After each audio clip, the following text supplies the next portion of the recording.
application, c'était parce que dans ce temps-là, il y avait beaucoup d'orfèvrerie dans ce coin-là. Ben, peut-être qu'ils utilisaient ça peut-être pour plaquer de l'or sur l'argent. Ou peut-être, même peut-être des applications médicales pour désensibiliser à la douleur. Hein. Je ne sais pas si vous êtes Mhm. déjà allé chez un physio, mais ça, à un moment donné, vous avez une hernie ou quoi que ce soit, ou vous faites mal, à ce moment, ils vont vous mettre un appareil, puis ils vont vous faire passer un petit courant, vous sentez des picotements, puis c'est pour désensibiliser à la douleur, justement. Fait que, tu sais, on ne sait pas trop, mais on a trouvé ça, c'était intéressant, on savait que ça gérait un courant, mais l'application, on ne savait pas trop. Mais vraiment, la première batterie où c'est qu'on savait un peu plus qu'on savait, tu sais, ça a été Alessandro Volta en 1782. Puis on le voit ici justement, là, c'est un empilement de disques de zinc et d'argent séparés avec des papiers dans lesquels on avait mis une solution conductrice. Puis lui, quand il a fait ça, ce qu'il a fait, c'est qu'il a plugué la pompe positive négative, puis il a mis ça sur un muscle de grenouille, puis ça l'a Ça bougé. a réagi. Fait que il dit, bon, il y a quelque chose, puis on commençait à étudier. Puis en 1836, c'est là qu'on a commencé à vraiment mieux connaître ça. On appelle ça une pile galvanique. Il appelle ça la pile de Daniel. Non, c'est pas moi qui l'ai inventé. Sinon, t'es c'est, vieux en temps. c'est Daniel avec deux L. Et justement, on voit, c'est une réaction entre justement le zinc et le cuivre. Vous savez, quand vous faites des batteries assez souvent, il y a deux électrodes. Vous avez tout le temps une cathode et une anode. Puis pourquoi que le courant passe? C'est que chaque métal a, comment je pourrais appeler ça? Une Un propriété de potentiel. donner ou de recevoir. Bravo. C'est ça. Tu sais, dans les batteries, ce qu'on appelle, c'est des réactions redox. Les réactions redox, c'est des réactions où c'est qu'on échange des électrons. Il y en a des éléments qui aiment absorber les électrons, puis il y en a qui aiment les donner. Dans le cas du zinc, il aime les donner, puis dans le cas du cuivre, il aime les absorber. Et c'est ça la pile de Daniel. On voit, là, c'est un béchat. Là, à gauche, là, c'est une électrode faite en zinc. Dans le fond, à droite, il y a un fil de cuivre qui s'en va dans le fond. C'est une électrode de cuivre. Puis là, il y a un liquide qui sert d'électrolyte. Il ne faut pas qu'il se touche, sinon tu fais un court-circuit. Mais si Ouais. vous branchez quelque chose là-dessus, vous allez générer un voltage. Puis il va y avoir Ouais, un on courant qui va s'entend. passer. 0 point quelque chose. Oh, c'est quand même, je pense, que c'est autour d'1,1. Ah, 1,1 wow. volt, c'est quand OK. même assez Quand même. intéressant. Hein. Je vais revenir là-dessus tantôt parce que pour expliquer un peu c'est quoi à la base d'une batterie. Puis là, vers 1881, ben, la première batterie acide-plomb commerciale, ben, je dirais pas commerciale, mais la première acide-plomb a été inventée. Puis la batterie acide-plomb, elle est partout maintenant. Si vous Ah, puis avez elle une n'a pas voiture, tellement évolué. Hein? C'est à peu près. vraiment pas. On a changé un peu la surface en termes de design pour augmenter la capacité de, de, de, de, de- de communication des électrolytes, ces choses-là, mais ça reste sensiblement la même design qu'au Oui, départ. ouais, exactement. Si on regarde un peu le dessin à gauche, c'est une des premières. Puis à droite, si vous ouvrez une batterie comme ça, j'avais déjà ouvert ça, moi je l'ai déjà fait. C'est très, très semblable. C'est du sulfate. En fin de compte, vous avez des anodes de plomb, des cathodes de sulfate de plomb avec de l'acide sulfurique, puis ça crée justement un potentiel. Puis on l'utilise encore dans les voitures, puis un des gros avantages de ce genre de batterie-là, malgré que ce soit lourd quand même du plomb, là, c'est que c'est pas une batterie qui stocke beaucoup d'énergie, mais capable d'en donner beaucoup très rapidement. Donc, c'est parfait pour le démarrage d'une voiture à combustion. Et les Puis, batteries ne font pas tous cet effet-là. Il y en a qui font un effet mixé, il y en a qui vont y aller à long terme, il y en a qui donnent beaucoup d'énergie ouais, d'un coup, ainsi de suite. Là. c'est un domaine qui est très, très vaste. Hein? Puis même moi, même si je suis un expert dans le domaine, je connais pas tout. Ah Fait non, que, puis on s'entend, Daniel, il y a toutes les nouvelles technologies. Là, j'ai entendu parler là, des batteries de type condensateur batterie qui sont comme un mix ouais, entre les condensateurs et les batteries. Là, ça devient complètement ouais, fou. Là. les ultracapaciteurs, comme ils appellent. Ouais. Fait que, ah bon, regarde, 1881. Tantôt, tu me parlais d'Edison avec son kérosène. Oui. Quelle idée! C'est comme. C'est plein de cancérigènes, ça. C'est clair. Bon, regarde, la pile d'Edison, à un moment donné, il avait créé une pile nickel-fer qui générait quand même 1,2 volts, puis elle était rechargeable. Parce qu'on va voir tantôt, il y a vraiment deux types de batteries assez souvent. Tu as des batteries qui sont rechargeables, puis il y en a qui ne le sont pas. Bon. Quoi que les deux peuvent toutes les deux avoir quand même des superbes applications. En 1946, ils ont inventé la fameuse pile nickel-cadmium qu'on Ouais, moi, voit quand j'ai encore un peu. commencé, quand j'étais jeune, c'est ça qu'il y avait. partout. Ouais, oui, et c'est pas des batteries qui. Elles génèrent seulement. Elles génèrent 1,2 volts. C'est pas celles qui stockent le plus d'énergie, mais sont très, très sécuritaires. Vous savez, dans les batteries, on a assez souvent, si vous chargez une batterie, sur le long terme, elle se décharge lentement. On appelle ça de l'autodécharge. Mais la force du nickel-cadmium, justement, c'est justement, elle a très peu d'autodécharge. Donc, si vous voulez mettre ça dans un appareil, question de sécurité, vous ne voulez pas le changer souvent, ça peut faire l'affaire. Par contre, cadmium, c'est un métal qui est ultra toxique. Donc, c'est sûr que, bon, si on peut l'éviter, on veut l'éviter. Euh, en 1949, il y a un monsieur qui s'appelle Lewis Urey qui travaillait pour Eveready. Il a inventé la première pile alcaline commerciale. Les bonnes vieilles batteries rondes. Tu sais, là, qu'on a connues, qu'on a tout le monde utilisé, qui est les fameuses batteries 1,5 volts, là. Eh bien, Les monsieur double Lewis A Urey, et autres, là. Et exactement. C, D, et ainsi de suite. Ben, ils ne sont pas rechargeables, par contre, mais quand Mhm. même, c'était capable d'alimenter des jouets pendant assez longtemps.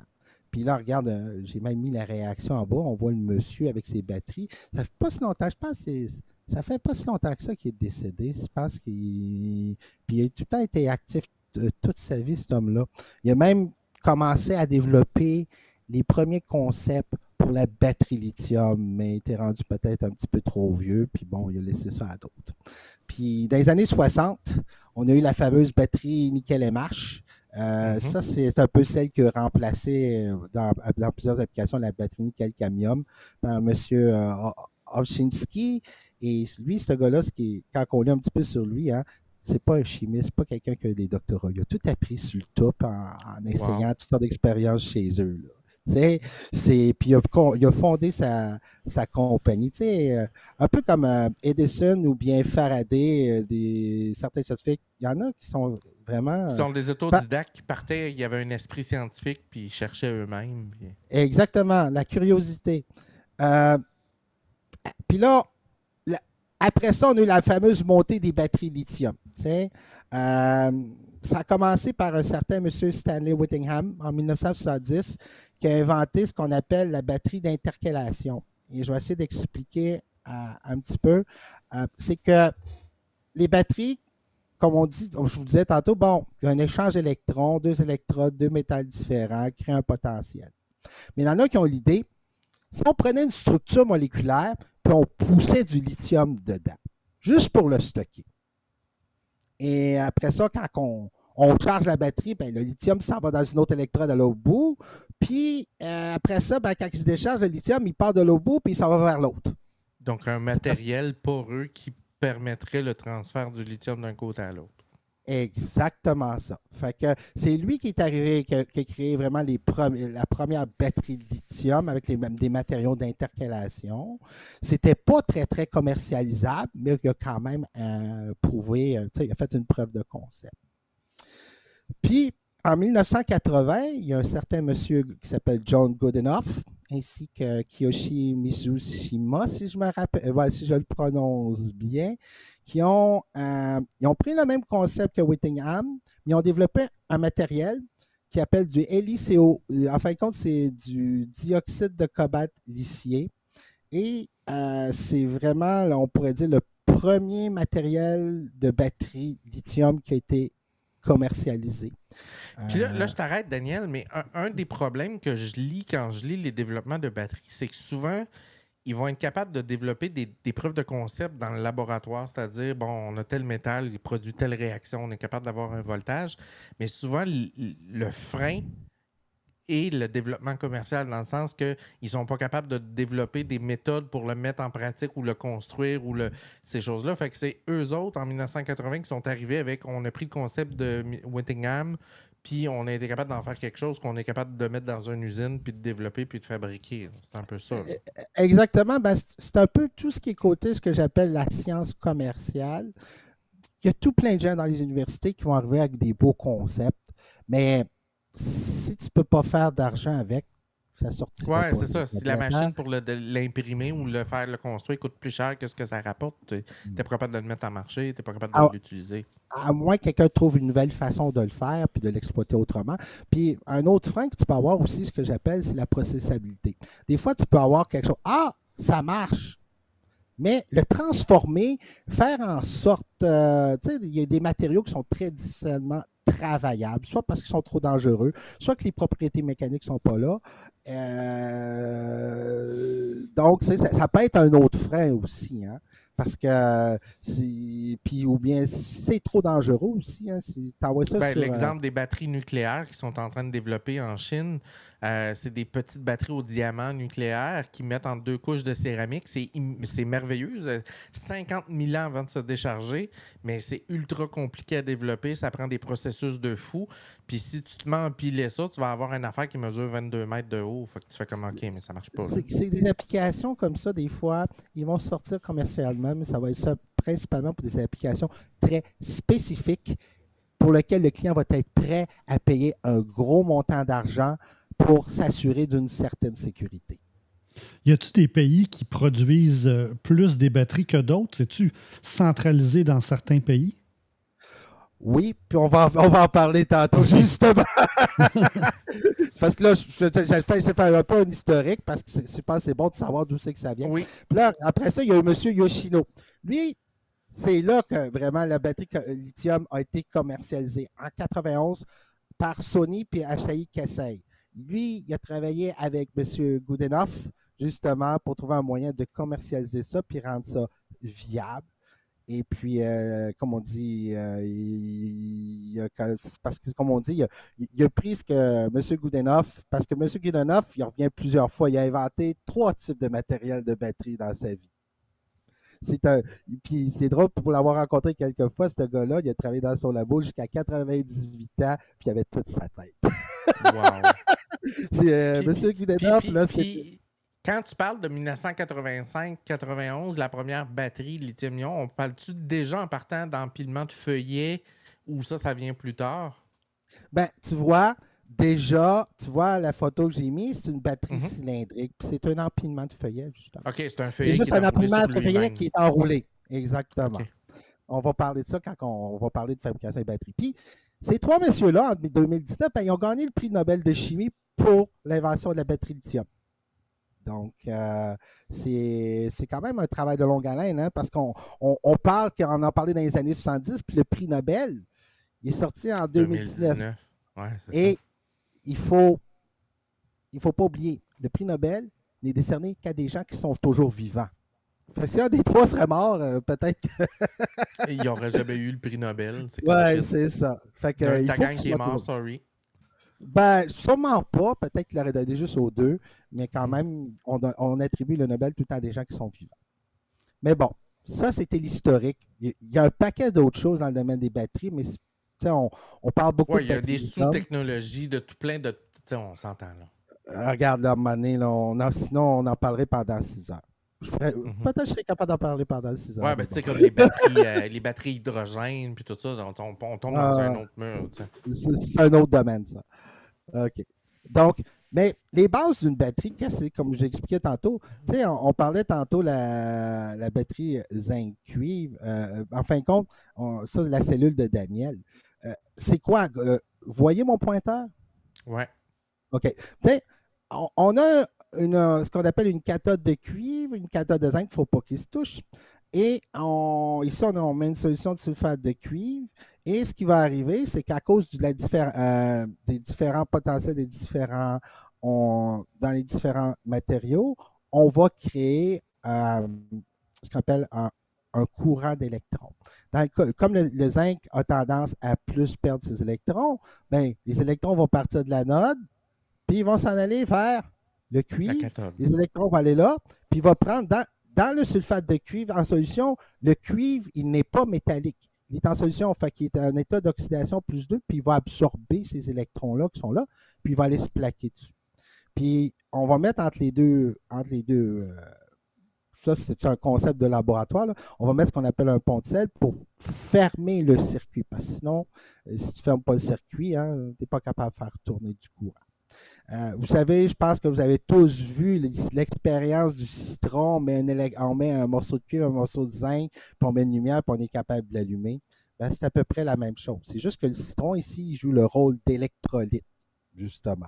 Par contre, on pourrait le faire même avec une pomme de terre. Puis, c'est quand même intéressant, le voltage là, qui est généré, c'est 1,1 volts. Par contre, dans le cas de cette cellule-là, ici, qu'on appelle une pile galvanique, c'est une réaction non réversible. C'est-à-dire, ça, c'est le genre de batterie. Tu peux pas renvoyer les éléments qui se sont rendus dans la cathode de l'autre côté. Exactement. Fait qu'on ne peut pas la recharger. Fait que c'est un petit peu. Bon, tu sais, au début, à un moment donné, je me rappelle la pile de Daniel, ça avait déjà été utilisé à l'époque pour alimenter des télégraphes, de la signalisation de train, mais tu avais besoin de les changer parce qu'à un moment donné, les électrodes, ben, ils finissent par corroder. Mais si on passe à la pile lithium, comme je vous expliquais tantôt, la pile lithium, on va avoir une anode et une cathode. Dans la cathode, on va mettre les ions lithium et dans une électrode d'intercalation. Et on va pousser le lithium dedans. Puis quand on va la charger, ben, les ions lithium vont passer dans l'anode. L'anode est souvent, on va utiliser du graphite. Pourquoi du graphite? C'est parce que la structure moléculaire du graphite est à peu près faite comme on voit ici, c'est des plateaux. En feuillet. C'est ça. Fait que là, ils vont aller là-dedans, ils vont accumuler de l'énergie, puis quand on va l'utiliser, ben, les ions lithium vont retourner vers la cathode. OK, fait que ton matériel poreux, c'est pas toute la pile, c'est ton anode. En fin de compte, c'est l'anode et la cathode. Assez souvent. Mais je veux dire, toute la partie du réservoir qu'on appelle la batterie, c'est. Là, ouais, c'est schématisé. Moi, j'imaginais que. Mais non, c'est vrai, parce que comme c'est des couches, ainsi de suite. Ouais, je comprends. Là. Ouais. Entre les deux, assez souvent, on va mettre ce qu'on appelle un électrolyte pour faire le. Puis il va y avoir un séparateur. Le séparateur, lui, il va être. Il va laisser passer les petits ions, justement. Fait qu'on va avoir deux chambres. Là, ici, c'est sûr que dans un modèle comme ça, l'espace est exagéré pour pouvoir expliquer. Hein? Mais assez souvent, c'est quand même très près. Fait que cette affaire de charge, décharge, charge, décharge, charge, décharge, ils appellent ça le principe de la chaise berçante. En anglais, ils appellent ça rocking chair. Parce que c'est comme une chaise berçante. Tu vas en arrière, tu vas en avant, tu vas en arrière, tu vas en avant. Fait que la batterie lithium est basée sur justement c'est ça. Et j'ai un petit film justement. Je ne te l'ai pas envoyé celui-là, mais parce qu'il n'est pas trop lourd, puis je vais juste le démarrer. Et qu'est-ce que ça donne? C'est ça. Regarde, là, on décharge une batterie. Les ions lithium passent au travers du séparateur. Ils s'en vont vers la cathode. On n'a plus d'énergie. Après ça, on va recharger la batterie. Les ions lithium retournent vers l'anode de graphite. Et bon, accumuler de l'énergie. Et c'est ça. Et c'est ça, principalement. Fait l'énergie qu'on envoie ne sert qu'à déplacer les ions puis d'attitude. Exactement. Fait qu'en fin de compte, ce qui arrive, c'est que le lithium qui est dans la cathode au départ, c'est du lithium métal. On lui enlève un électron afin de le réenvoyer de l'autre bord. Mais quand on l'envoie de l'autre bord, en plus, il va avoir gagné de l'énergie. Parce qu'on va appliquer une différence. Tu sais, quand on charge, on applique une différence de potentiel. On applique une énergie. Et cette énergie-là va être captée par les électrons. Ça, c'est beau. Attends un petit peu, je voulais juste. OK. Mais parlons maintenant des différents matériaux de cathode. Types. Les types. Parce que c'est souvent, vous regardez une batterie lithium, c'est écrit lithium-ion. Lithium-ion. C'est tous des lithium-ions, mais ils ne sont pas tous des lithium-ions. Ils sont tous des lithium-ions, mais il y en a différentes sortes. Moi, je regarde ça, puis ça me fait tout le temps chier de voir lithium-ion. Tu sais, tu poses la question, ouais, mais c'est quel matériau de cathode vous utilisez? Puis ça, c'est un peu ma spécialité dans le domaine des batteries. Puis là, je ne suis pas capable de te répondre. C'est souvent, je vais regarder le voltage, puis là, ça va me donner une idée. Mais les quatre principaux qui sont utilisés, tu as ce qu'on appelle le LCO, qui est un oxyde de cobalt. Vous avez le NMC, vous avez le NCA, puis vous avez le LFP. Ils ont toutes des propriétés différentes, vous voyez dans les dessins, sauf que je dois avouer que LCO Le LCO qui a été inventé par M. Goodenough, justement, là, vous voyez, regarde, c'est tous des plateaux, puis là, on pousse les petites boules vertes, là, c'est des ions lithium qu'on pousse à l'intérieur. Le NMC, qui est nickel, manganèse, cobalt, a une structure légèrement différente, mais à la fin, c'est encore une histoire de plateau, puis on pousse des atomes de lithium dedans. Le NCA est surtout connu parce que c'est ce que Tesla utilise dans ses voitures. Ça veut dire nickel, cobalt, aluminium. Et encore une fois, c'est encore une structure de plateau dans laquelle on insère des ions de lithium. Puis vous avez le LFP. Le LFP, lui, c'est lithium fer phosphate. Il est un petit peu différent. La structure, elle n'est pas faite en plateau. C'est plutôt des genres de tunnels, mais on peut pousser des ions lithium là-dedans. Puis ce qui est intéressant à propos du LFP, c'est qu'on le retrouve dans la nature de façon naturelle. Assez souvent, quand il est fabriqué de façon synthétique. Mais c'est un minéral qu'on retrouve dans certaines roches.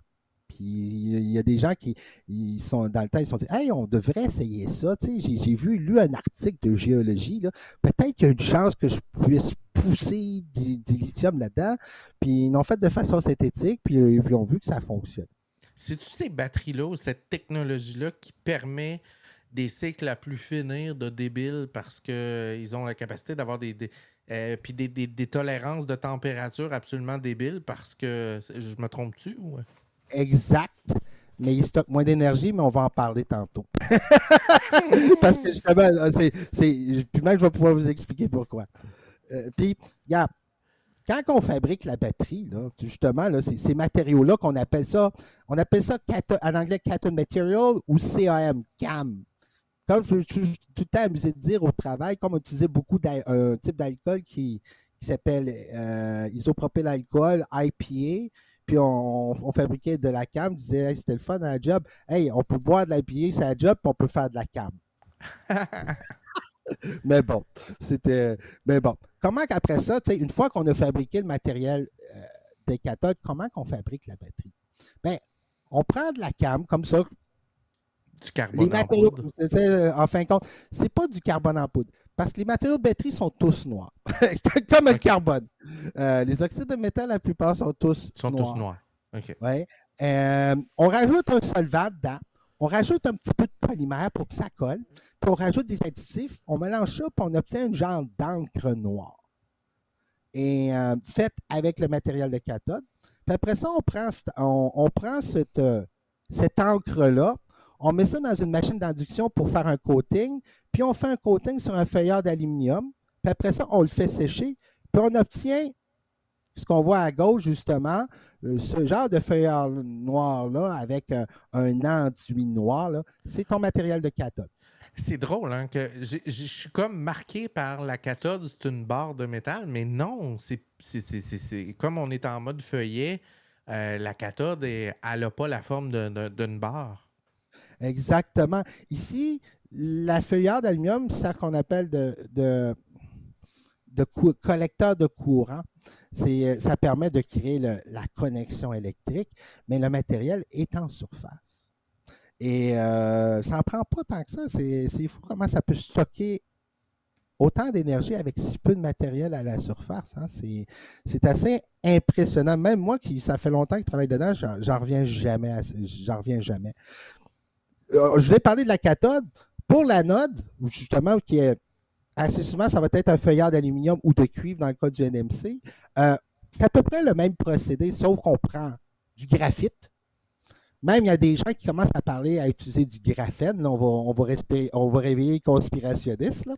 Oui, le graphène qui a des propriétés de surface en 2D là, qui optimise à peu près de 1000% de à peu près tout ce qu'on peut faire en termes de capacité d'échanger des ions, tout ça, parce qu'on est capable de contrôler hyper précisément sa forme quand on le construit. Là. Et quand on fait l'anode, souvent, on remplace la cam par du graphite ou du graphène. On rajoute encore un solvant, du polymère, certains additifs pour aider à mélanger. On obtient une encre.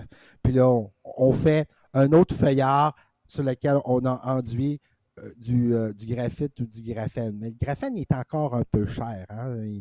Ça s'améliore, là. Ils font baisser les coûts, là, mais il est Ouais, encore un peu cher. on a une mine qui est en train de se développer à Saint-Michel-des-Saints, là, qui est Ouais, ben, ça, c'est la mine du Nouveau Monde.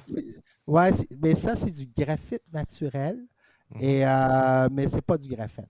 Ça, ben, de toute façon, dans des affaires comme ça, tu vas avoir tout un mélange de graphite, de graphène, mais quand on, va avoir on veut développer, bien contrôler les propriétés assez souvent, c'est pour ça qu'on y va de façon synthétique, parce qu'on va produire une seule chose. Mais bon. Mais bon, une fois qu'on a fait la cathode, l'anode, on va les assembler ensemble, on va mettre un séparateur entre les deux qui laisse passer les ions, puis on va mettre un électrolyte. Puis on va faire une batterie. Mais il est Puis, où le lithium là-dedans? Il est par-dessus la cathode, l'anode? le lithium, il est dans la cathode. Quand je parlais des ions lithium, là, c'est qu'en fin de compte, quand on fabrique, là, tu vois, la cam ici, là, il y a déjà Ah, du déjà, lithium il y a dedans. déjà du lithium Ouais, dedans. OK. exactement. Tu sais, on parlait tantôt, je reviens, tu sais, LCO, NMC, NCA, LFP, ils ont déjà du lithium dedans. Quand on le fabrique, on rajoute des sels de lithium. Ah, c'est un mélange de ciment, là. On a tout plein d'ingrédients, on mélange ça ensemble, on fait une peinture Ouais. noire, comme tu dis, un angle, puis il y a Puis, déjà tout dedans. ouais. Puis je vais faire un commentaire. Tu sais, des fois, on voit toutes sortes de formules chimiques, Li2SO4, patati patati. Tu sais, là, des fois, il y en a qui sont accouchés dehors. Euh, Quelque chose qu'il faut retenir en chimie, c'est que c'est bien beau avoir une formule. La formule, elle va juste donner la proportion des différents éléments. Mais la structure à la fin que tu vas obtenir, c'est C'est capital. super important. Ah ouais, Le plus avoir bel une exemple que je version peux donner, liquide, une version ici, on n'a pas la même propriété au bout, là. le, le, la plus belle exemple que je peux donner, imagine que tu t'achètes une boîte de Lego, tu as 50 morceaux de 5 types de blocs Lego, puis on te demande d'assembler quelque chose qui va utiliser tous les blocs Lego, puis tu le fais faire par 5 personnes. C'est bien beau avoir les mêmes Les mêmes proportions à éléments la de faire, base. Ouais. mais il y en a un qui va faire une maison, il y en a un qui va faire un arbre, il y en a ça n'aura pas les mêmes propriétés. Hein? Mhm. Donc, la structure, c'est super critique. Puis, c'est comme quand on fait aussi une recette. C'est bien beau dire un gâteau, ça me prend de l'eau, de la farine, des œufs. Tu Ouais, prends mais tu sais, des œufs, il n'y a pas tant de différence entre un pain, un gâteau, une crêpe, puis tu sais, on est à peu près dans les mêmes éléments, mais les proportions un peu légèrement différentes d'un à l'autre. ben, même là, si tu as les mêmes proportions, tu peux faire des choses complètement différentes juste avec le procédé. Puis, tu sais, Ouais. si je prends mes œufs, ma farine, mon eau, puis je mets ça dans un moule, c'est mélangé, je le mets dans le four, ça ne donnera pas la même chose que si tu prends le temps de les mélanger. Hein? Mhm. Il y a fait que tout un savoir-faire derrière ça. Euh, Puis quand on fabrique les batteries, actuellement, euh, il y a trois principaux types d'assemblage. Vous avez la cylindrique. La cylindrique est très utilisée chez Tesla. Justement, Tesla utilise que de la cylindrique. Ouais, toutes les Euh, racks, ce sont des assemblements de petites piles cylindriques 3.7, ouais. Tu généralement. sais, habituellement, ils ont tous leurs avantages, leurs inconvénients.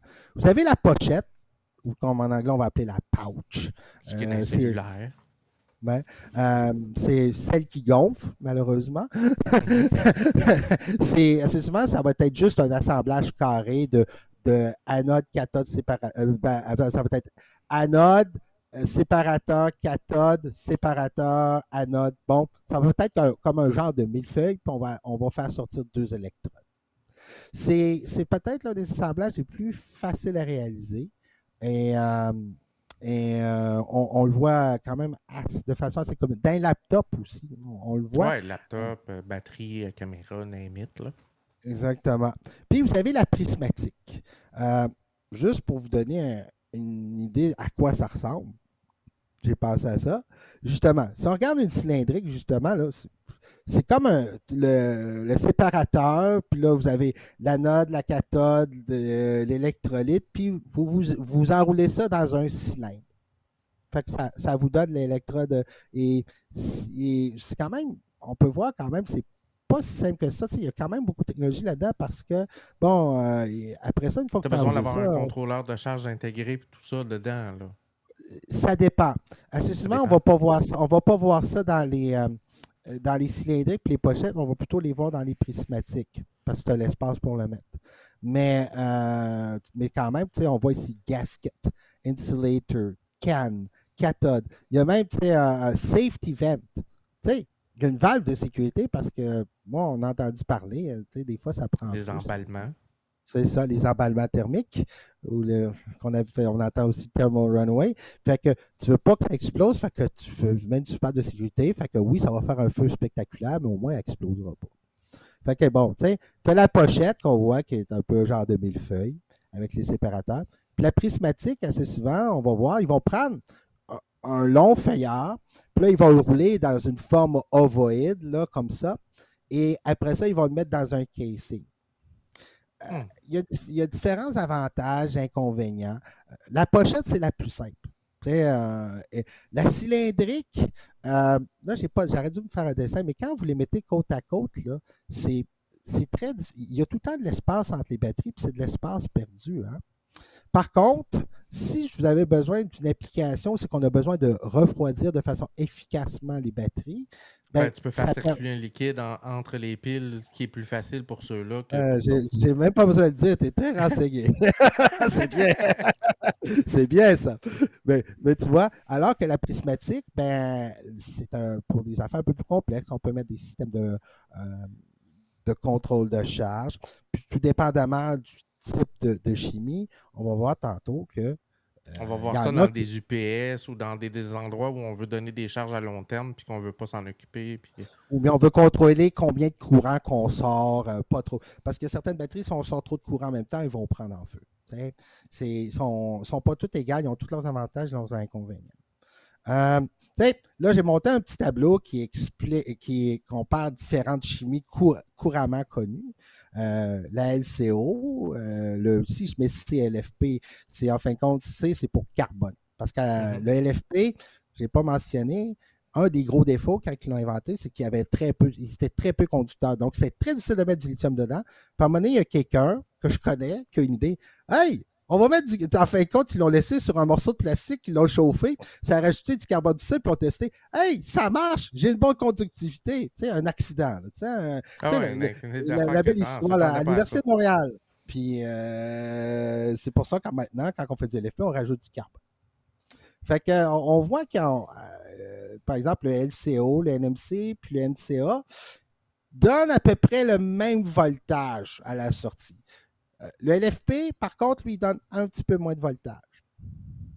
Bon, en termes de capacité, la capacité, c'est la quantité d'énergie que tu es capable de mettre dans une batterie par unité de masse. Ce qu'on appelle la densité énergétique.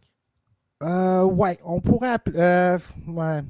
C'est pas le terme que vous utilisez, mais c'est l'équivalent. C'est-à-dire combien de watts je peux avoir par poids versus tel autre. Ouais, ben watt-heure, parce que des watts, c'est plus une intensité. Là, c'est le scientifique là, méticuleux là, qui. Watt-heure. Okay. C'est ça. Parce que watt-heure, en fin de compte, c'est une puissance multipliée par un temps.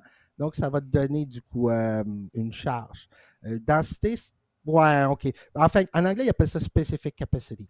Fait que je préfère le terme capacité.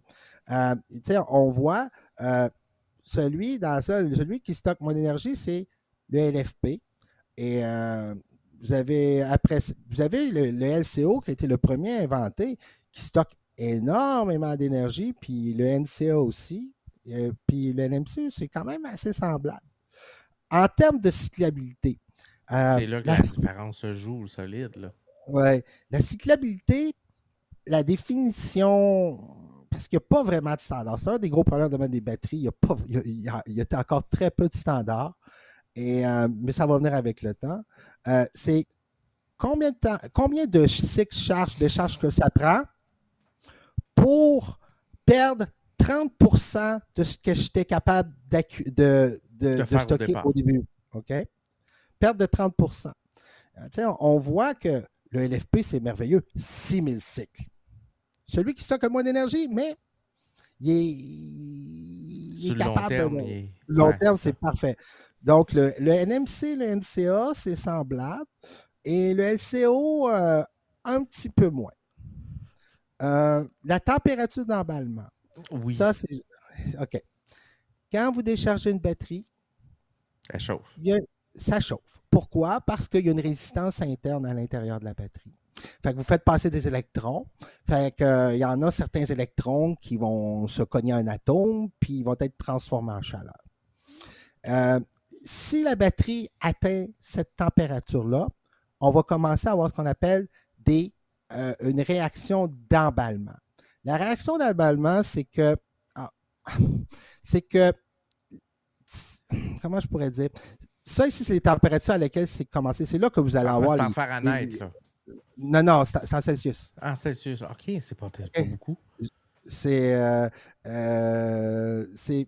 que, assez souvent, la batterie va commencer à gonfler, puis là, tu vas perdre le contrôle. Puis tu vas perdre le contrôle parce que ce qui va arriver à ces températures-là, tu vas avoir des réactions secondaires qui vont se faire, des réactions de décomposition, puis souvent, qui vont générer de l'hydrogène. Assez souvent, à cette température-là, c'est l'électrolyte qui commence à se décomposer en d'autres éléments.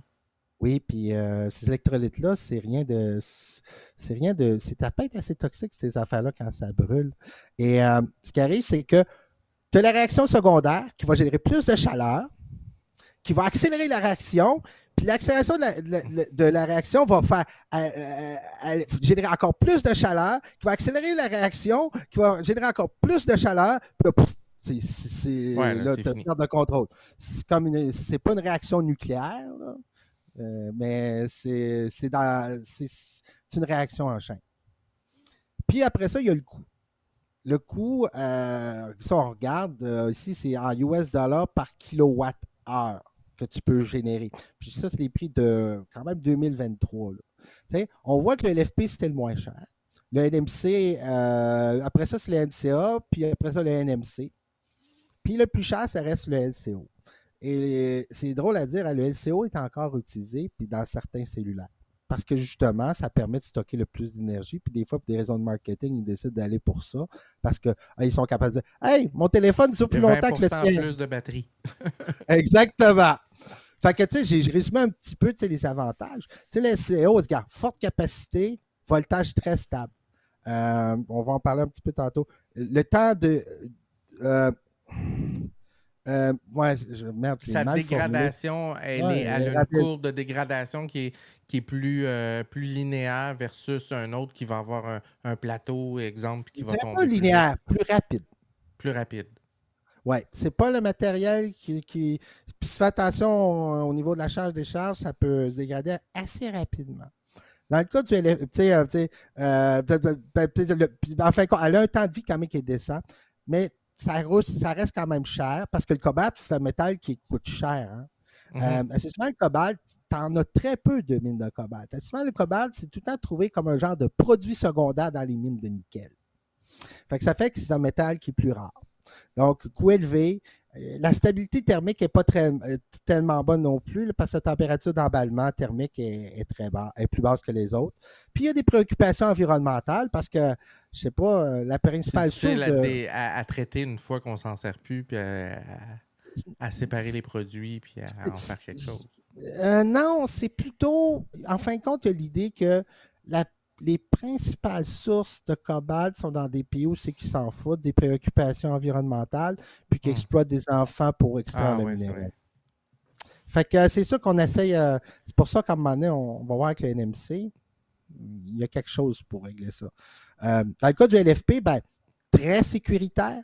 Quand il y a un emballe thermique sur une batterie de LFP, là, tu n'auras pas le chaud de boucan, tu vois, un petit peu de fumée, ça va augmenter un petit peu la température, qu'on va voir dans les films tantôt, mais c'est quand même beaucoup mieux. On n'a pas le côté très explosif de qu'on retrouve avec les lithiums. C'est quasiment plate à voir. Puis en plus, c'est très abordable parce que les matières premières, le fer, c'est partout, le phosphore, c'est partout. Puis en plus, là, j'en ai rajouté, puis j'étais un petit peu biaisé là, parce que j'ai travaillé 13 ans dans le LFP. Ça permet ça a une puissance exceptionnelle. Et j'explique. Il y a certaines applications, on va avoir une décharge en continu constante. Mais il y a des applications où c'est qu'on veut avoir beaucoup de courant sur un très petit court laps de temps. Puis, démarrage d'un moteur, quelque chose qui est très... Les power tools, les outils électriques, là, c'est part-arrête, part-arrête, part-arrête. Ça consomme beaucoup, tu sais. Ça demande beaucoup sur le départ. Fait que c'est le genre de batteries qui sont très bonnes pour ça. Par contre, plus faible capacité, sensibilité aux températures froides. Donc, ça peut être une bonne voiture pour les voitures électriques, mais peut-être pas au Québec. Puis, le voltage il est moins élevé, donc c'est plus difficile de transférer l'énergie. Puis peut-être, même si je reviens par en arrière, je peux monter rapidement. Pourquoi il stocke moins d'énergie? Regardez, vous voyez ici les structures en feuillet, là, tu as beaucoup plus d'espace. Le LFP, pourquoi il est si stable que ça? C'est parce que la structure, c'est faite en piliers. Fait que c'est beaucoup plus stable mécaniquement lors des charges, décharges, justement. Mais c'est au prix que tu perds de l'espace pour stocker le lithium. C'est d'ailleurs la raison pour laquelle tu as un peu moins de capacité, puis c'est ça. Exactement. Directement lié à sa structure. Exactement. Je ne sais pas si vous avez remarqué, quand on change une batterie lithium, là, elle gonfle légèrement, puis elle dégonfle quand on la décharge parce que les ions de lithium rentrent dans les feuillets, puis dans les interstices, puis ça prend de l'espace. Bon. Fait que plus faible capacité, puis le voltage est plus bas. Le NMC, forte capacité, performance balancée, bonne puissance.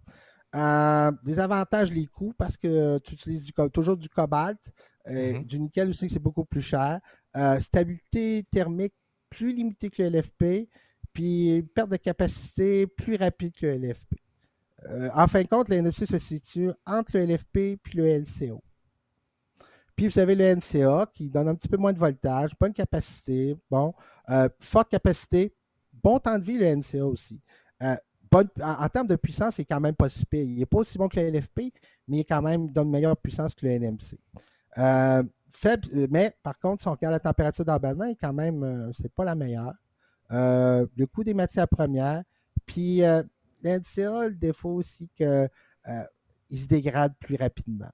C'est à peu près, c'est pas aussi pire que le LCO, mais quand même, ça pourrait être mieux. Sûrement qu'il y a des gens qui vont changer la formulation à un moment donné, ils vont travailler là-dessus, mais il y a encore du travail à faire là-dessus. Petite chose, là, on va rentrer dans un peu plus technique. C'est des courbes, ce qu'on appelle de charge-décharge, puis là, j'en ai trouvé deux qui étaient intéressantes. Le LFP puis du NMC. Ce qui est drôle quand on regarde, c'est. Bon, il va falloir attendre un petit peu. Ah, j'ai avancé. On voit la courbe rouge à gauche NMC, c'est la courbe de décharge. Puis la courbe noire, c'est la courbe de charge. Ouais. C'est assez semblable. Tu sais, 100, c'est la capacité maximale que tu peux faire rentrer. En fin de compte, tu peux la charger. Le NMC, lui, quand on le charge, on voit le voltage monte tranquillement. Puis là, on arrive à 100, pouf. Là, on ne le voit pas, mais quand une batterie est complètement chargée, le voltage monte de façon vertigineuse. Puis souvent, les chargeurs, c'est ça qu'ils utilisent pour dire « Ah, il faut que j'arrête ». Non, pas dans le cas du NMC, mais quand même, il y a une montée. Dans le cas de la décharge, on voit, bon, OK, c'est ça, puis encore, ça monte, tout ça. Et alors que dans le cas du LFP, la charge... Il ne se passe rien pendant longtemps. En fait, il ne faut pas qu'il ne se passe rien. Oui, mais je veux dire visuellement. C'est visuellement. Mais c'est que c'est très stable jusqu'à temps qu'on arrive à la limite de la charge. Là, ça monte. Là, ça donne le signal de OK, il faut arrêter. Puis quand on décharge, c'est à peu près la même chose. Donc, le LFP, c'est une batterie qui est capable de donner une charge super stable. Mais ça a l'avantage de ses inconvénients. Dans le sens que dans l'MC, quand on charge, on utilise cette courbe-là de voltage justement pour savoir je suis à 60, je suis à 80, je suis à 90. C'est plus facile de savoir ce que tu es rendu dans ta charge versus l'autre qui demande un peu plus de technologie pour comprendre ce que tu es rendu dans ton cycle de décharge. Exactement, parce que c'est super stable. Ici, on voit SOC Estimation. SOC, ça veut dire State of Charge. C'est l'état de la charge. Puis on voit ici que, par exemple, dans le cas du NMC, puis c'est pas mal semblable pour le LCO puis le NCA aussi, plus ou moins 1 à 2 %. Dans le cas du LFP, 10 %. Par contre, comme on dit encore une fois, ça a l'avantage et l'inconvénient. Le LFP, on peut le charger jusqu'à 100 % sans causer de dommages, à cause de sa structure rigide, justement. Dans le cas du NMC, vous avez sûrement entendu parler qu'on ne charge jamais plus que 80 %, puis on ne va jamais en bas de 20 %. Fait que c'est encore plus important d'être capable de suivre la charge. Puis je vais retourner encore à mon schéma précédent. C'est parce que si vous déchargez complètement une structure en feuille, vous enlevez toutes les ions lithium, qu'est-ce qui va arriver? C'est que la structure va s'affaisser. Bang! Oui, parce que le Puis là, vous allez. support, les ions de lithium occupent un espace. Je les retire, cet espace-là se comprime, on n'a plus les mêmes propriétés à la fin. Ah, exactement. Puis là, vous allez perdre beaucoup de capacité. Puis vous allez même, comment je pourrais dire ça? Puis là, vous allez avoir les fameux effets mémoire. Alors que dans le LFP, parce qu'à cause des structures avec les colonnes, on n'a pas ce problème-là. Fait que c'est, comme on dit, c'est un désavantage, mais des fois, on a les avantages des désavantages. Fait que, c'est pour ça qu'ils développent plusieurs types de chimie de batterie, parce que selon les applications, les besoins sont différents aussi. Hein? Fait que là, tu sais, j'ai même fait une petite simulation avec Python. Je m'amuse avec Python de temps à autre. Et justement, là ce n'est pas des courbes réelles, c'est juste une simulation. Et on voit, en fin de compte, les X que vous voyez, c'est une fois qu'ils ont perdu 20%. Parce que là, c'est un autre point de référence, le 20%, pour après combien de cycles ils ont perdu environ 20% de leur capacité originale. Puis on voit que le LFP, ça prend 20%, là, tu es à sa dégradation est plus 3500. lente dans le temps. Là. Exactement. Parce que la dégradation est quand même assez linéaire, mais bon, je me suis amusé à faire ça. Puis ça, c'est un graphe que j'ai tout le temps bien aimé quand on veut expliquer justement c'est quoi les avantages et inconvénients par rapport à... Avec des graphiques radars. Là, j'en ai d'autres là-dessus, parce que là, on voit le LFP ici. Le LFP, bon, moins d'énergie, mais en termes de coût, c'est pas pire. Lifespan dure très, très longtemps. La performance, la sécurité, très, très sécuritaire. Puis la puissance spécifique. Ça, c'est plus pas l'énergie, mais vraiment la puissance, comment je suis capable de donner l'énergie rapidement. On voit le NCA ici, le NMC. Ça, c'est lithium, manganèse, spinel. Ça, c'en est un autre qu'on n'a pas beaucoup parlé parce que il y a des gens qui ont tenté de développer ça, puis disons, ils sont aperçus comme c'est ça. Puis, comme le LTO, lithium titanate. Oui, lithium titanate, on a vu les Chinois mettre beaucoup d'énergie là-dessus, puis on dirait que ça perce pas. Coûte trop cher. Coûte trop cher. C'est que. C'est ça, des batteries, c'est énorme, là. Le facteur. Ça a une stabilité de fou, c'est cycle de débile, tout ça, mais. Ouais. Je sais, quand j'ai commencé dans le domaine, l'entreprise, on en vendait, on était supposé d'en vendre, puis finalement, ça n'a jamais levé.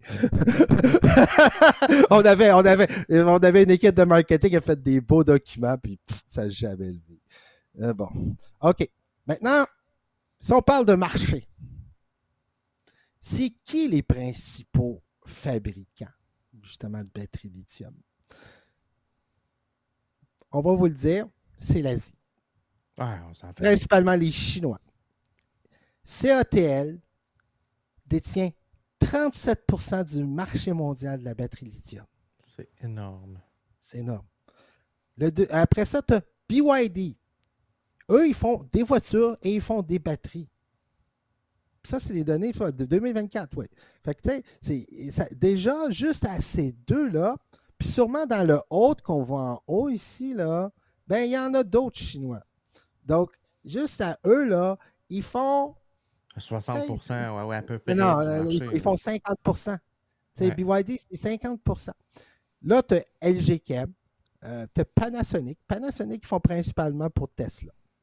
Ils ont des usines dédiées à fabriquer des batteries pour Tesla.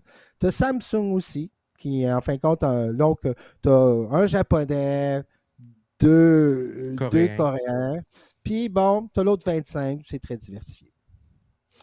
Les types de chimie maintenant. Les trois principaux, NMC. LFP, NMC, PNCA. C'est que le LFP, il y a, je dirais, 5 ans, ça ne représentait même pas 5%. Le LFP est en montée versus le NMC parce que même si ce n'est pas celui qui stocke le plus d'énergie, celui qui coûte le moins cher, c'est comme ça qu'on va faire baisser le coût de la voiture électrique. En fait, le NMC,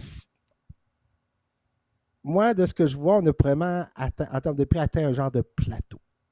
À moins que. Puis déjà, les matières premières, là, le nickel il est à son plus bas actuellement. Le manganèse est à son plus bas. Le cobalt, ben, À moins on de essaie. découvrir des mines de fous demain matin avec des gisements de wow, ça bougera pas.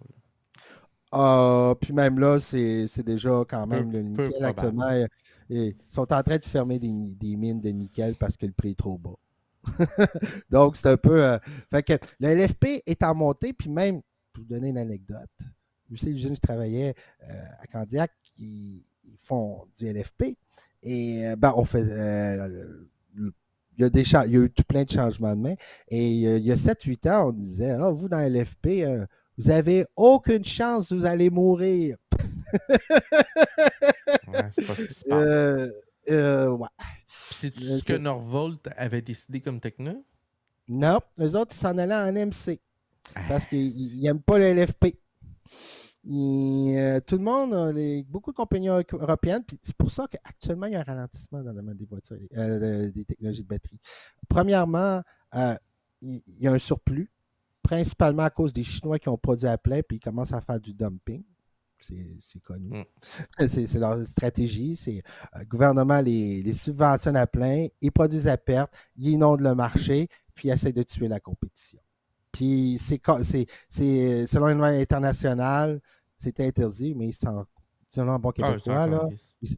ils s'en contre-calissent. Non, ils s'en calissent pas, ils s'en contre-calissent. Oui, mais là, avec les C'est nouvelles, vraiment. la nouvelle taxe qui rajoute, le but, c'est de leur donner un Un peu dur plus coup de troubles. pour rentrer dans le marché. Là. Exactement, parce que sinon, en fait, mais quand même, il faut avouer que les Chinois, là, sont 5 à 10 ans en avance sur nous dans ce domaine-là. Et la raison est simple. C'est que l'industrie automobile était concentrée entre les mains des Japonais, des Européens et des Américains. Les Chinois auraient voulu rentrer puis se sont dit, sont pas fous, là, hein? Ils se sont dit, on n'a aucune chance de rentrer. Mais ils se sont dit, ah, c'est quoi l'avenir? Ah, les voitures électriques. Fait que on va mettre de l'argent là. On va être tranquille pendant une couple d'années, mais on va s'occuper de ça. Exactement. Fait qu'ils ont décidé d'investir là. Ils ont dit, ils ont quand même été visionnaires, il faut leur donner. Là. On a bien beau sacrer contre eux, là, mais ils ont été quand même visionnaires. Ils ont les matières premières. Ils ont des gens très intelligents. Hein. Ah ouais, puis tu sais, puis souvent on entend ouais, mais les Chinois, ils font que du cheap. Je m'excuse. C'est une des plus grandes misconceptions des Chinois. Oui, ils nous inondent de cheap stock puis de toutes sortes d'affaires, mais il y a des entreprises chinoises qui font des produits de qualité, d'une qualité complètement débile. Ils sont moins souvent exportés de notre côté, justement parce qu'ils coûtent cher puis qu'ils sont de très bonne qualité puis on les voit moins, mais ils font des produits de fou pareil. Là. Exactement. Et en fin de compte, ça dépend tout le temps qu'est-ce que les gens sont prêts à payer. Ben oui. La Chine, avec 1,5 milliard de gens, la Chine a ouvert ses portes, ils ont dit aux multinationales qui n'ont aucune loyauté pour quelque pays que ce soit, ils vont tout le temps ceux que ça coûte le moins cher. Ils ont dit hey, vous voulez du cheap labor? Venez chez nous! Fait qu'ils ont commencé à produire du cheap labor, à produire du cheap.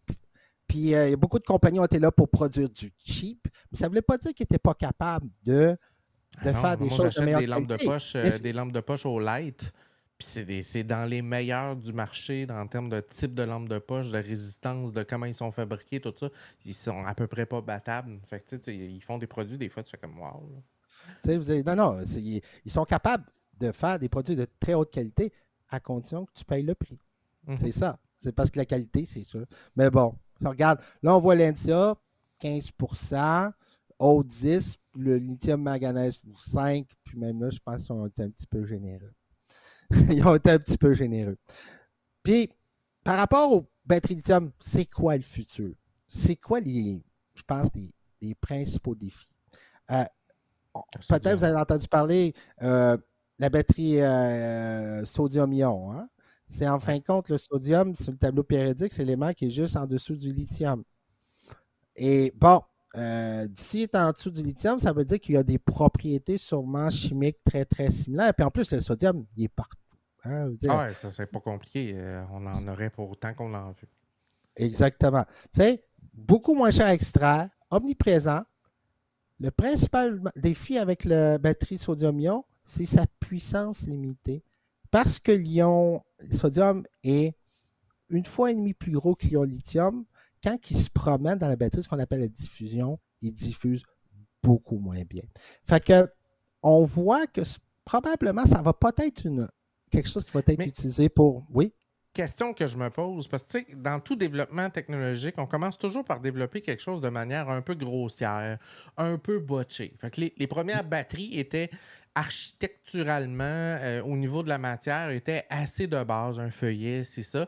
Puis plus on a avancé dans les besoins technologiques ou dans notre recherche de découverte, on a développé de plus en plus de définitions dans la structure. On est rendu au niveau atomique, les graphites, ces choses-là. Puis on s'en va dans les cathodes, les anodes. On pousse beaucoup, beaucoup plus loin toute la structure moléculaire de chacun des éléments. Et là, je me pose la question, est-ce que notre recherche de changer de type de technologie ne va pas éventuellement nous pousser vers, ben regarde, cette batterie NA-ion va devenir efficace la journée où on va aller dans l'autre step, c'est-à-dire qu'on va avoir maîtrisé des éléments d'architecture qu'on ne maîtrise pas encore, mais qui va faire que le fait qu'il est gros, ça ne deviendra plus un désavantage, on va être capable de le maîtriser. Est-ce que c'est quelque chose qui est possible? c'est possible. Des fois, il y a des gens des fois qui font toutes sortes de découvertes les plus inattendues.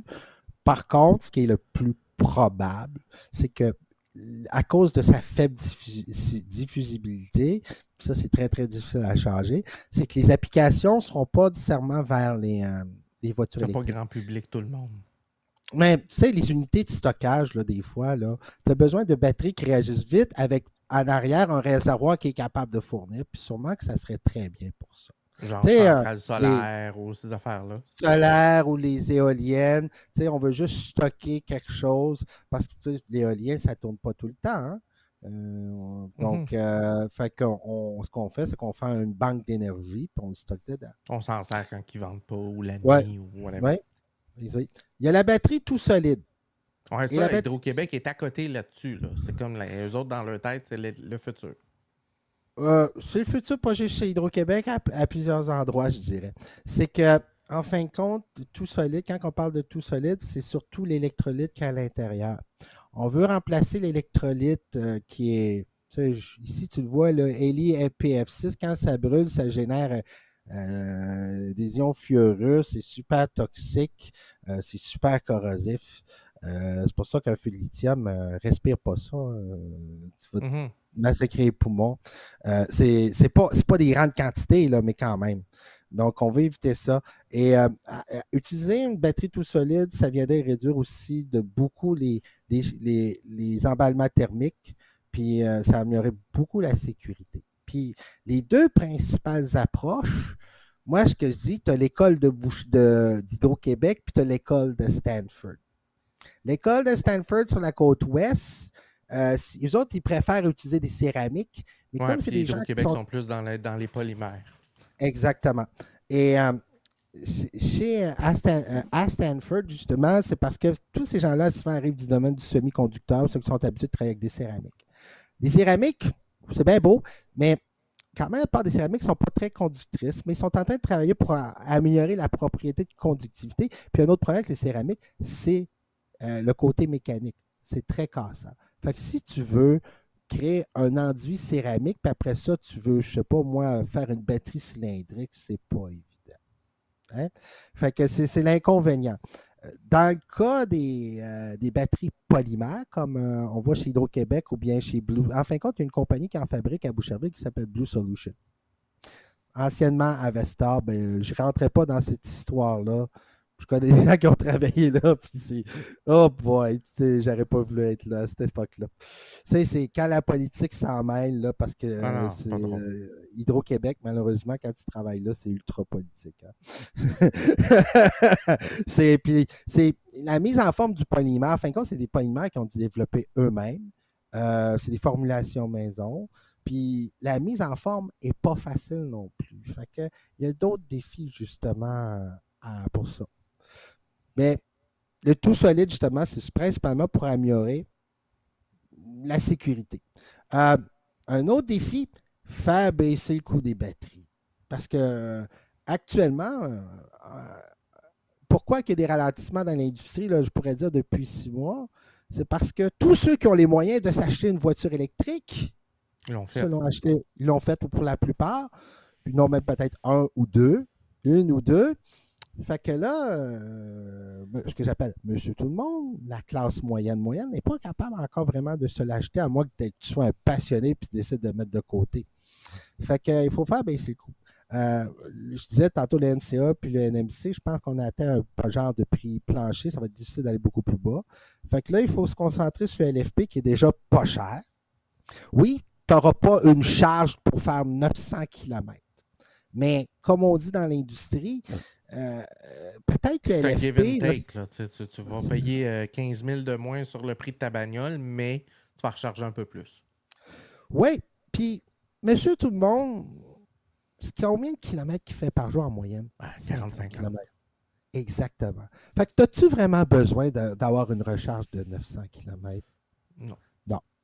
À moins que tu aies un gros pick-up, puis même là, regarde, comme on dit, l'inventeur du LFP, le LFP, c'est encore inventé par M. Goodenough. Puis, comme on dit, ben, finalement, peut-être LFP is just good enough for everyone. C'est ce que je m'en allais dire. LFP, finalement, c'est just good enough. Exactement. Fait que, tu sais, c'est juste qu'au Québec, par exemple, tu as quand même des pertes de 30 de capacité juste à cause de la température. Fait que moi, je prédis qu'au Québec, puis dans le futur, je sais, j'en parlerai pas. Des fois, il y en a qui vont faire des. J'en parle pas dans cette présentation-là, mais peut-être qu'on va mélanger les différentes techniques. Tu sais, dans un même pack, on va avoir du LFP, du NMC puis du NCA ou quelque chose comme ça. Tu sais, c'est possible, mais là, ça te prend de l'électronique pas mal plus poussée. Mais bon, le LFP, qu'est-ce qu'on fait? Ben, comme il y a encore de la place à amélioration, puis il y en a qui parlent à utiliser des processus de dopage. Quand on parle de dopage, ça veut dire qu'on prend un matériel, on l'expose avec un autre élément qui a des propriétés semblables mais légèrement différentes, puis il va remplacer, par exemple, dans l'FP, l'élément principal, c'est le fer, ben, il va remplacer quelques atomes de fer à certains endroits dans le matériel, puis il va pour pousser, en espérant que ça pousse dans la direction qu'on veut. Dans le domaine des ordinateurs, quand on parle des semi-conducteurs, les semi-conducteurs, ce sont c'est des que ça, c'est du dopage. Exactement. Fait que, puis, comme on dit, le but, c'est de faire baisser le coût des véhicules électriques et de les démocratiser. Parce que, tu sais, il y en a qui chialent encore. Ah, la pâte à dents est sortie du tube, ça va être difficile de la remettre dedans. Puis, de toute façon, on ne peut pas continuer à brûler du pétrole comme ça. Hein? Je toujours dit, un moteur électrique, une batterie comme ça, c'est efficace à 95 % alors que la voiture à combustion interne. C'est 24, 27 dans ce coin-là. C'est pas très. Puis en plus, on génère du CO2. Ouais. Puis, un des autres défis, remplacer la chimie sulfate traditionnelle. Et j'explique. La plupart des chimies utilisées, que ce soit au niveau du NMC, du LFP, les procédés de fabrication, le LFP, c'est tout basé sur ce qu'on appelle des chimies de sulfate. On va utiliser du sulfate dans les matières premières, par exemple, on va utiliser du sulfate de nickel. On va utiliser du sulfate de cobalt. Dans le cas du lithium, on utilise plus du carbonate puis d'hydroxyde. Mais c'est une chimie basée sur les sulfates. Ce qui arrive, c'est quand tu fabriques ça, tu vas générer un produit secondaire qu'on va appeler le sulfate de sodium. C'est pas toxique, le sulfate de sodium. C'est même assez inerte. Ben, c'est soluble, mais c'est pas. Tu pourras en boire, là, puis regarde. Ça serait pas dramatique. Exactement. Mais si tu en produis beaucoup, sur le long terme, ça peut devenir un certain problème à gérer. Tu sais, je regarde Nordvolt là, qui veut s'installer ici. Là, bon, on entend toutes sortes de nouvelles. Là, c'est malheureusement pour eux. Là, c'est pas facile pour eux ces derniers temps. Mais eux autres, le sulfate de sodium, ils voulaient, en fin de compte, en revendre une partie comme produit pour faire des fertilisants. Donc, tu sais, ça avait une bonne pureté pour ça. Mais au nombre d'usines de batteries qu'on veut construire, on va en générer. Surtout que, par exemple, quand on fait du LFP, pour une molécule LFP générée, on fait une molécule de sulfate de sodium. Dans le cas du NCA, c'est 1,2 pour le NMC, c'est du 10 pour 1. Wow. Fait que, il y a beaucoup de gens qui travaillent actuellement justement à tenter d'améliorer la Puis le façon de le rapport fabriquer. est encore pas très profitable. Tu sais, je veux dire, 10 pour un, puis là, après ça, tu dis, wow, OK, il y a des gens qui veulent réutiliser, euh, mais 10 pour un, on va-tu vraiment être capable de l'écouler? Tu sais, même si c'est pas quelque chose de très, très toxique, j'ai tout le temps dit, en chimie, peu importe ce que tu utilises, c'est la dose qui fait le poison. Ouais, si t'as Et des tonnes et des tonnes du produit d'une cour en arrière, c'est pas bon. non, c'est ça. Fait que, puis surtout, dans le NMC, il y a plusieurs types de NMC. Hein. Tu as du 8 en 1.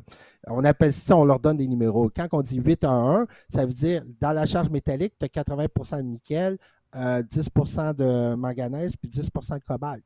Puis dans le cas du NMC, on essaie d'avoir le moins de cobalt possible. Mais il y a une limite qu'on ne peut pas descendre parce que sinon le produit devient instable. Mais on s'en va beaucoup vers le 8 en 1, puis c'est lui le pire. Donc, il y a des gens qui travaillent, que je connais justement, qui essayent de. Par exemple, il y a un ancien professeur de l'Université de Montréal qui a. Ça, je peux en parler, justement, un certain Michel Gauthier, qui était chercheur chez Hydro-Québec, qui a participé justement au développement de la batterie d'Hydro-Québec dans les années 80. Il a parti sa compagnie, puis lui, il veut faire du LFP par ce qu'on appelle de méthode fondue. C'est-à-dire qu'il prend il va prendre ce qu'on appelle du carbonate de lithium, il va prendre du phosphate de fer, il va rajouter du carbone dedans, il va mettre ça dans un gros four, il va mélanger ça, il va couler ça comme des briques de, je sais pas moi, des briques de métal, puis après ça, il va le Le former. broyer, puis, tu sais, ça pourrait être une façon justement d'éviter de générer tous ces sulfates-là. Tu sais, c'est une compagnie qui s'appelle Ignis, ils sont tout petits. Michel, c'est quoi, il est rendu à 76 ans. Puis il est encore actif, un petit maudit. Ah!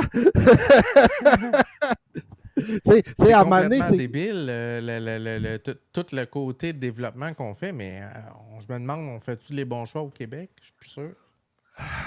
Ça, c'est tout le temps difficile parce que des fois, tu vas avoir une vingtaine de possibilités, tu vas en éliminer quelques-uns, puis il va tout le temps t'en rester trois, quatre. Fait que là, c'est un risque qu'il faut prendre. Tu sais, mais je dois avouer que c'est quand même quelque chose qui on sait qu'on n'a pas le choix d'aller vers ça dans le sens qu'on ne peut plus continuer à brûler du pétrole. Je veux dire, du pétrole, on ne s'en débarrassera jamais complètement parce que c'est une excellente source de molécules complexes pour faire d'autres molécules. Mais le brûler, c'est l'une des choses les plus stupides qu'on a jamais faites. Je sais que les plastiques, c'est un autre problème, là, mais c'est mieux faire du plastique ou faire des molécules pour faire des médicaments avec le pétrole que de le brûler. Non, Ah, c'est un peu con. Mais bon, l'avenir, mais les batteries, ça va nous mettre dedans.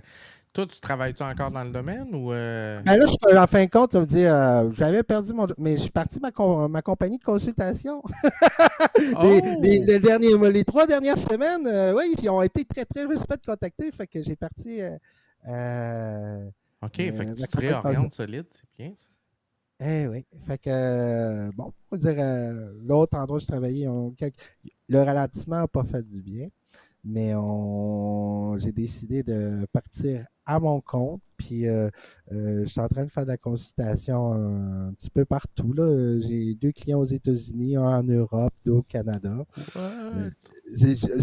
J'étais en train de parler, mais tu sais, je Oh, veux ouais, dire, c'est nouveau, là. On apprend. là, tu dis, hey, ouais, je cherche autre chose. Puis là, ah, t'es libre parce que c'est sûr, quand je travaille pour l'autre, Ouais, mais il y a non. des choses que je ne peux pas. Tu sais, il y a des choses. Tu sais, dans le domaine des batteries, c'est bien beau. Tu sais, c'est drôle, hein, les brevets, c'est quelque chose, mais il y a des choses qu'on aime bien garder pour soi pour garder un avantage compétitif parce qu'une fois que tu l'as mis dans un brevet, OK, ça le protège, mais il y a certains pays qui s'en contre-calissent des brevets. Oh, ouais, Hein. qui vont y Ah, aller pareil. On a de l'expérience de ça un regarde, peu partout, Ouais. même regarde la Chine. le LFP, ça a été inventé par M. Goudenoff, l'Université de Montréal et Hydro-Québec. C'est les trois qui étaient sur le brevet. Et à un moment donné, ils se sont aperçus que les Chinois, ben, ils ont fait ce qu'on appelle une entente tacite. Ils ont dit aux Chinois, tant que vous. Là, le brevet est expiré, fait qu'il n'y a plus de problème. Mais tant que vous prenez le LFP que vous fabriquez, puis vous le faites, puis vous l'utilisez pour faire des applications à l'intérieur de votre pays, Envoyez-nous Nous, pas ça de notre bord. on va vous laisser faire. Mais dans les dernières années, avant que le brevet expire, on s'est aperçu qu'on commençait déjà à vendre des bus en Argentine et tout ça. Mais ils savaient très bien que ça aurait été très difficile à prouver que, ils pourraient dire, on l'a acheté d'une compagnie obscure, mais finalement, c'était là. Bon. C'est actuellement le gros problème avec la Chine. En gros, là, si dans 6 mois, il y a une nouvelle technologie de batterie qui sort, t'es le gars qu'il faut que je parle pour comprendre. Même moi, j'ai de la misère à suivre. c'est fou parce que je continue à suivre, puis wow! Ah, mais ça part dans tous les sens, on s'entend, là, ça devient fou. Ben oui, puis même là, quand ils font une découverte dans une université, combien de temps que ça prend à l'amener au niveau commercial? C'est de plus en plus court. C'est de plus pas en plus nécessairement. court. Des fois, tu es chanceux, ça se fait. Des fois, non. C'est un petit peu... fait que moi, c'était ma présentation. J'espère que vous avez merci beaucoup. C'était vraiment très, très cool. C'était vraiment passionné. T'es geek. Je peux pas dire il n'y a pas juste ça. Je suis un grand fan de VR aussi, mais bon, ça pourrait être un autre jour. Mon Quest 3, je l'aime bien. Parle-moi pas de ça, je veux pas l'acheter. J'ai mon Quest 2. Faut pas que. Non. Parle-moi pas. Non. Merci beaucoup, Daniel. C'était le temps file. Merci beaucoup. J'espère que vous avez apprécié. J'ai pas trop été trop endormant. Pas en tout. Non. J'ai voulu simplifier parce que c'est sûr qu'on aurait pu complexifier ça un peu plus, mais bon, c'était pas le but, c'était de rendre ça accessible. Okay, merci à toi, Daniel. Merci d'être passé. Puis si on se parle de batterie, c'est clair que je te réinvite. Merci beaucoup de l'invitation. Puis à un moment donné, si vous voulez que je fasse un commentaire, ça va faire plaisir sur quelque chose, ça va faire un plaisir. Mais il faut me dire à l'avance parce que des fois, peut-être, je ne l'aurais pas su. Oui, je vais t'avertir, fais-toi-en pas. Parfait. Merci beaucoup. Salut bien. Bye.